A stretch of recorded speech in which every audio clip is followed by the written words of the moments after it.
Hi everyone, I'm David Fisher, and this is Presidential Chronicles, a series of books and videos on American history as seen through the lives of the presidents of the United States. This episode is from the life of Andrew Jackson, and the focus is Hero of New Orleans. The year is 1814, and the Americans are in the midst of war with Britain and their Indian allies. It's the War of 1812, and the British have had a couple of things go their way. In March of that year, they had finished off the Napoleon and the French, so their European wars were over, opened up a whole bunch of soldiers and sailors to come to North America to fight the Americans in their War of 1812. In fact, they did that. They landed, and one of their first things to do was to attack the American capital. They burned the Capitol building, the Executive Mansion, August of 1814, a low point in the war. In the meantime, Major General Andrew Jackson is in charge of the southern theater of the United States to protect that southern region, really just north of the Spanish-held territories of Florida. He's got Georgia from the Atlantic Ocean and all the way to the Mississippi River, and his biggest concern is New Orleans. He figures the British are going to go after New Orleans. If they can capture that, the mouth of the Mississippi River, this could really separate the United States east and west, and the west would be cut off. This could be a devastating element in the war that Jackson was committed to prevent from happening. Part of this, he believed, was going to be necessary was to go into Florida. Florida is held by Spain, and the United States is not at war with Spain at the time. But he believes the Spanish were hiding and aiding and abetting Indian allies of the British, and were going to allow the British to land on their territory and use that as a point of demarcation to go and attack New Orleans. So he asked for permission to go into Florida, which he effectively got from the Secretary of War, James Monroe, but with a caution. Monroe wrote, "Take no measures which would involve the government in a contest with Spain." He didn't want another country coming into war against the United States. Well, as Jackson was wont to do, he decided to ignore these instructions. He'd done it before, he'll do it again. He took his own counsel. He knew what was right, and he was going to act upon it. If he had to go after the Spanish in order to win this war, he was going to do so. He decided to write it down in a letter off to headquarters where he says, as I act without the orders of government, I deem it proper to state my reasons for it. He had hoped he would be sustained, but should it not, I shall have one consolation, a consciousness of having done the only thing which can, under present circumstances, give security to this section and put down an Indian war. And the salvation of my country will be a sufficient reward for the loss of my commission. I know best. This is Andrew Jackson, and I'm going to do what I need to do to protect my country in the way that I deem appropriate. And that's exactly what he did. He entered the Spanish-held Florida. He did attack some Indians. He also spotted the British. They had landed. They were starting to form in areas in the western part of the Florida Panhandle, and so he decided to go after Pensacola. He believed the Spanish were giving aid to the British enemy, and that meant they were American enemy as well. The Spanish governor objected strongly. Jackson didn't care at all. The Spanish evacuated the town. Jackson took it, and he was triumphant because the British were seen getting back on their ships, heading back into the Gulf of Mexico. Well, Jackson, again, was mostly, and I wasn't concerned about Florida, he was concerned about New Orleans. And he was trying to figure out how the British were going to try to make their attack. And there were a few different ways to do it. One was in Florida, by road. He didn't think this was likely anymore because of his recent victory there, but he did station some of his men on that road just in case. He started dismissing other areas as well, like coming up the mouth of the Mississippi to hit to New Orleans that way. Jackson deemed this impractical. It's a windy river toward the mouth. Wind power was all that the British ships had. And they get to one bend, they would have to wait for the wind to turn, go in the other direction. The Americans had a couple of forts on the river in this section. The British would have been sitting ducks waiting for the wind to change. Jackson deemed this impractical. They wouldn't try it. There was also the possibility that they would try to land west of the Mississippi River, travel inland, and attack across the river into New Orleans that way. Jackson also felt this was impractical. To bring transports through land on the western side of the river was going to be incredibly difficult, and even if they could do that, they'd still have to cross the vast, mighty Mississippi, and American artillery on the eastern side of the river would be able to attack them and pick them off. Jackson felt this also impractical. What did this leave? The eastern side of the river. most of which was swampland. But in the area directly to the east of the river, on the bank and a few hundred yards, was solid land. And this is where he thought the British were going to try to go, march in New Orleans, and see if they could overtake the Americans. This was his idea, but he didn't know for sure. Jackson and his men arrive in New Orleans December 1st, 1814. There is panic in the town. He's trying to calm them. He's also trying to get recruits. He wants help in this fight, local militia. And he even welcomes a few hundred freed blacks into his militia units, despite some protestations from many of the whites in the area who were offended by this. Well, Jackson was an unapologetic slaveholder his entire life, but he didn't care if there were people who wanted to help him. These were freed blacks. He was more than happy to welcome them into his units. So Jackson set up his headquarters at the home of Augustus Macarte.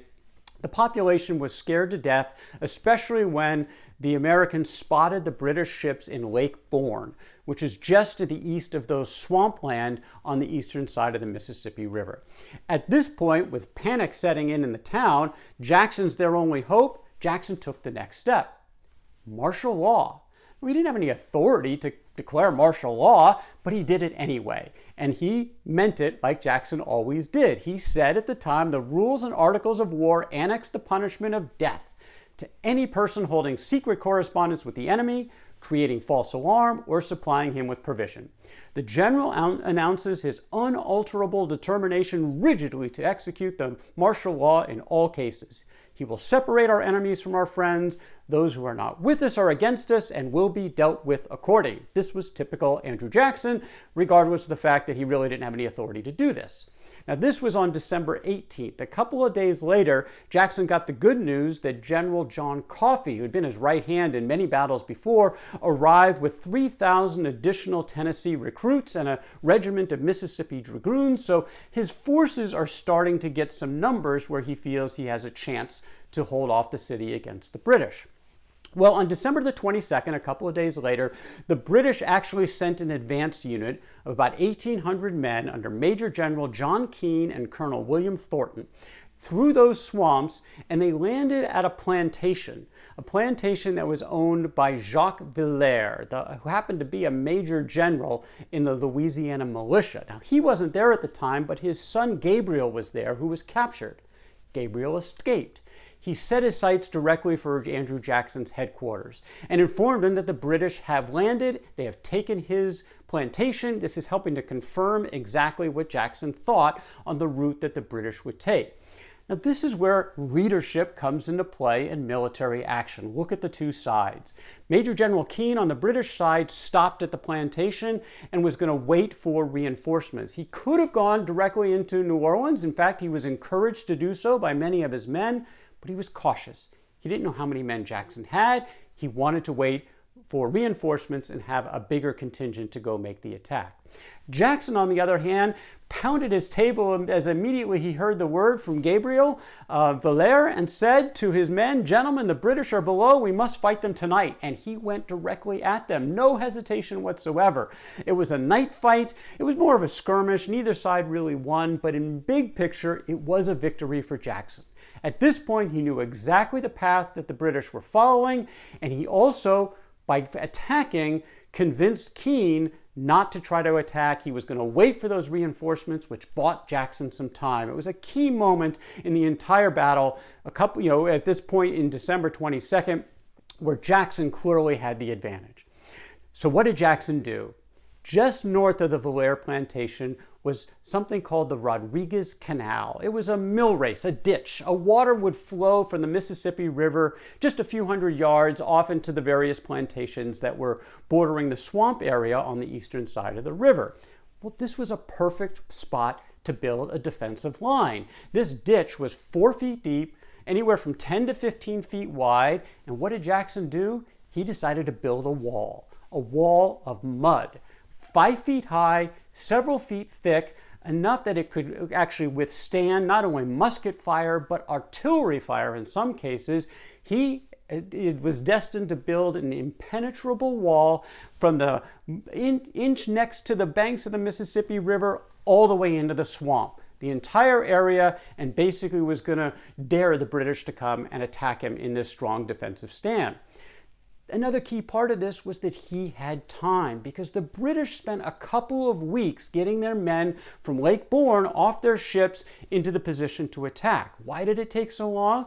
Because part of their strategy was to send some men to the western side of the Mississippi and actually have a two-pronged attack against General Jackson. To do this, they needed transports. To get transports, they basically had to build a canal, and it took a couple of weeks to do this. In the meantime, Jackson's men are building and building and building, and their wall was really coming together.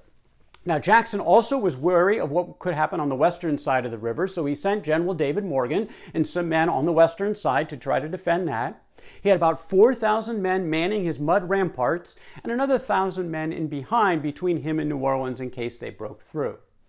On the British side, Major General Sir Edward Pakenham was in charge. Now, he was fresh from the British fight against Napoleon, and he had 8,000 men, most of whom were combat veterans from the European wars. This was a serious group of folks going up against the American militia, and he had a lot of confidence based on that experience. The fighting opened up on January the 6th when Pakenham opened up with an artillery barrage. Jackson's batteries responded in kind. No real damage done either way, just kind of testing each other for the real battle that was 2 days away. The Battle of New Orleans commenced pre-dawn hours, January 8th, 1815. And it was Pakenham who sent his men initially on those transports to the western side of the river. This did not go well. A bunch of those transports got stuck in the mud and never made it across. A bunch of the others got blown off course, so at least a mile or more further south. And so by the time they actually got to the American encampment, it was too late. They had no ability to actually have an impact on the battle. In fact, they were almost immediately recalled. It was a completely aborted part of this two-pronged attack. But Pakenham wasn't going to wait or stop or regroup. He was going to attack anyway. He had 8,000 men, and he was going to go take those ramparts. And it was an impressive array of these red-coated clad soldiers, several thousand of them, 60, 70, 80 deep, going after General Jackson. And they were firing, and they were making absolutely no impact on Jackson, where the opposite was absolutely impacting the British, because Jackson laid down fire, the musketry, the artillery, grape shot being fired low, taking out up to a dozen men at a time, and the British were falling left, right, center all over the battlefield. It was a killing field right in front of this Rodriguez Canal mud wall that Jackson had built.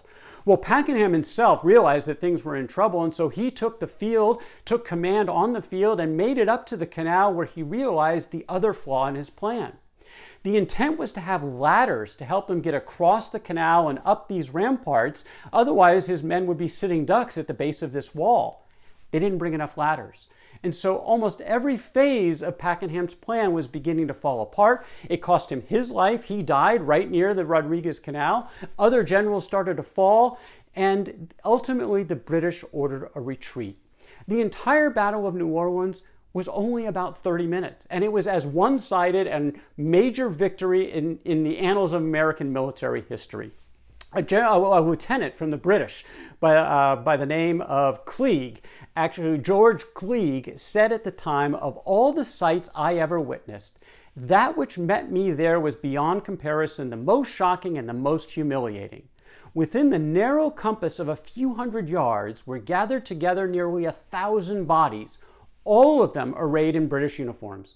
Not a single American was among them. All were English, and they were thrown by dozens into shallow holes scarcely deep enough to furnish them with a slight covering of earth." The numbers help tell the story. Again, different sides have different numbers, but roughly these were the numbers: 291 British killed, 1,262 wounded, and another 484 captured or missing. The Americans lost only 13 men, 39 wounded, 19 missing. You can't get much more lopsided than this. A massive celebration ensued. This was a tremendous victory that was felt throughout the entire United States. Secretary Monroe wrote on behalf of President Madison to General Jackson, "History records no example of so glorious a victory obtained with so little bloodshed on the part of the victorious. By these important services, you have merited in an eminent degree the approbation of the government and the gratitude of your fellow citizens." Jackson put it this way: They, his men, have given a new proof how impossible it is to conquer free men fighting in defense of all that is dear to them. Henceforward we shall be respected by nations who, mistaking our character, had treated us with the utmost contumely and outrage. Years will continue to develop our inherent qualities until, from the youngest and the weakest, we shall become the most powerful nation in the universe. These were the words of General Jackson after the victory of New Orleans. American pride soared because also at the same time, a treaty had been signed. The war was over actually before this battle took place in terms of actually the signing of a treaty. The Treaty of Ghent took place a couple of weeks before the Battle of New Orleans. But of course, it took time to arrive. And by the time word of the victory in New Orleans and the treaty arrived, American pride was soaring across the country, even though the settlement with Britain was technically a draw. They called it the status quo ante bellum. There was no indemnity, no land swaps. But it felt like a victory to the Americans, in large part because of this ending military victory at the hands of General Andrew Jackson.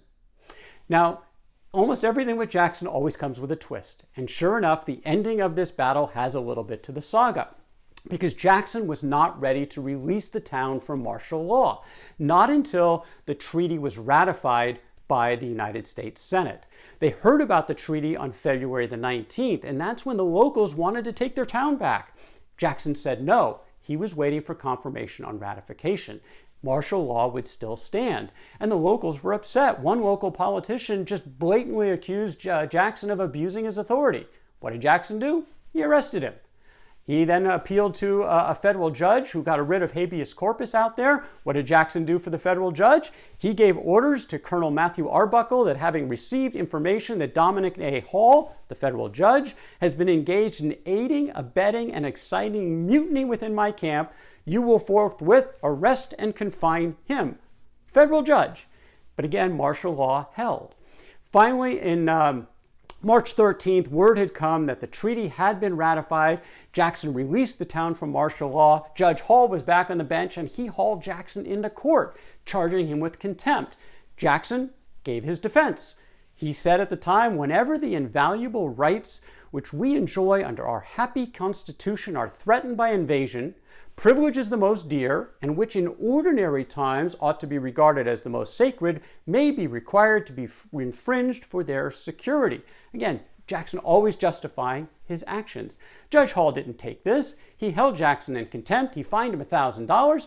Jackson was fine. He paid the $1,000. He didn't like it. He was upset about it most of his life, but he paid it, and he went on because he had other things to do, basically to be celebrated as the new American hero. That is the story of Andrew Jackson and the hero of New Orleans. From the life of Andrew Jackson. For more presidential chronicles, check out my books on Amazon.com. And don't forget to subscribe to my YouTube channel. Until next time, I'm David Fisher, and this is Presidential Chronicles.